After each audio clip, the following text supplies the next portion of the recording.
प्रणाम। मैंने MLC का वर्कशॉप जॉइन किया था और मैंने उसमें बहुत एंजॉय किया। सब एक फैमिली के जैसे आराम से बात कर रहे थे और सर जो सिखा रहे थे उससे मेरे जीवन में बहुत सारा परिवर्तन आया हुआ है। एक दिन ऐसा था कि मैं चाहती थी कि मैं हिमालय पर चली जाऊं और अब मुझे लगता है कि नहीं, बस मैं यहाँ मेरी फैमिली के साथ में ही रह के मुझे जो ज़िंदगी में कुछ करना है वो मैं यहाँ रह के करूँ। सर जो करा रहे थे वो एक्सरसाइज मैं रोज़ कर रही हूँ और उससे मेरे जीवन में, मेरे दिमाग में बहुत सारा परिवर्तन आया हुआ है।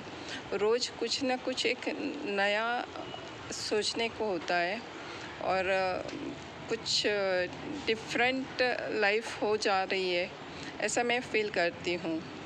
मुझे बहुत ही मज़ा आया है, मेरे जीवन में काफ़ी परिवर्तन आया है।